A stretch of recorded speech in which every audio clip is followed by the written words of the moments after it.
Thank you for joining Wars of the Roses. And this is Plot, Robert, from the Encyclopedia of Freemasonry by Albert G. Mackey. Plot, Robert, born in 1651 and died in 1696. He was a professor of chemistry at Oxford and keeper of the Ashmolean Museum, to which position he had been appointed by Elias Ashmole, to whom, however, he showed but little gratitude. Dr. Plot published in 1686 The Natural History of Staffordshire, a work in which he went out of his way to attack the Masonic institution. An able defense against this attack will be found in the third volume of Oliver's Golden Remains of the Early Masonic Writers. The work of Dr. Plot is both interesting and valuable to the Masonic student, as it exhibits the condition of Freemasonry in the latter part of the 17th century, certainly, if not at a somewhat earlier period, and is an anticipated answer to the assertions of the iconoclasts who would give Freemasonry its birth in 1717. For this purpose we insert so much of his account from the Natural History of Staffordshire, chapter 8, page 316, as refers to the customs of the society in 1686.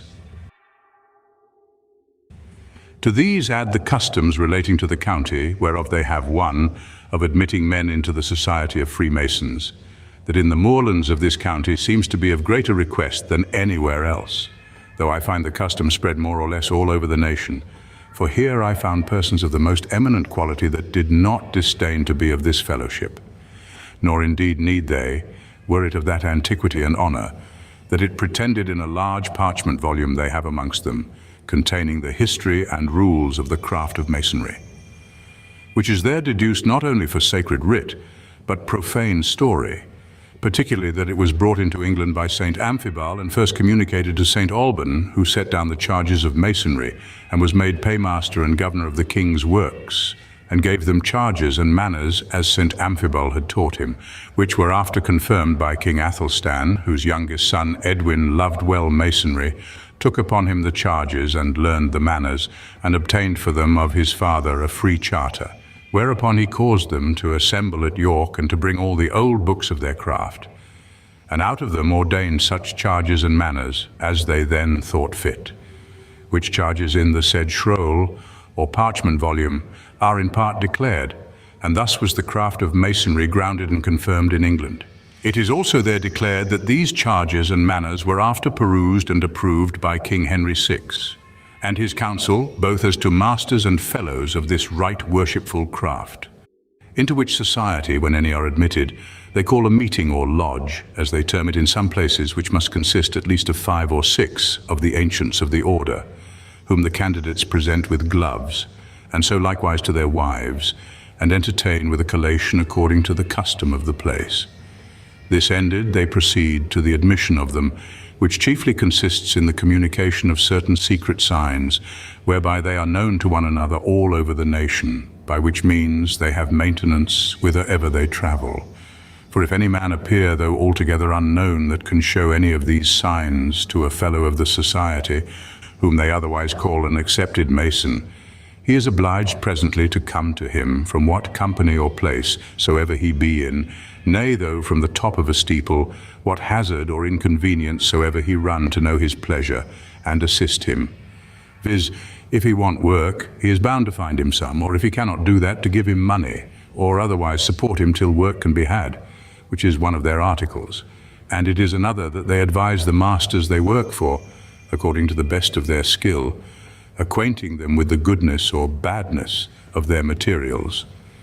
And if they be any way out in the contrivance of their buildings, modestly to rectify them in it, that masonry be not dishonored, and many such like that are commonly known, but some others they have, to which they are sworn after their fashion, that none know but themselves, which I have reason to suspect are much worse than these, perhaps as bad as this history of the craft itself, than which there is nothing I ever met with more false or incoherent. For not to mention that St. Amphibolus by judicious persons is thought rather to be the cloak than master of St. Alban, or how unlikely it is that St. Alban himself in such a barbarous age and in times of persecution should be supervisor of any works. It is plain that King Athelstan was never married, or ever had so much as any natural issue. unless we give way to the fabulous history or Guy Earl of Warwick, whose eldest son, Reinburn, is said indeed to have been married to Leoneat, the supposed daughter of Athelstan, which will not serve the turn neither, much less ever had he a lawful son, Edwin, of whom I find not the least umbrage in history. He had indeed a brother of that name, of whom he was so jealous, though very young when he came to the crown, that he sent him to sea in a pinnace without tackle or oar, only in company with a page, that his death might be imputed to the waves, and not to him. Whence the young prince, not able to master his passions, cast himself headlong into the sea, and there died. Who, how unlikely to learn their manners, to get them a charter, or call them together at York, let the reader judge.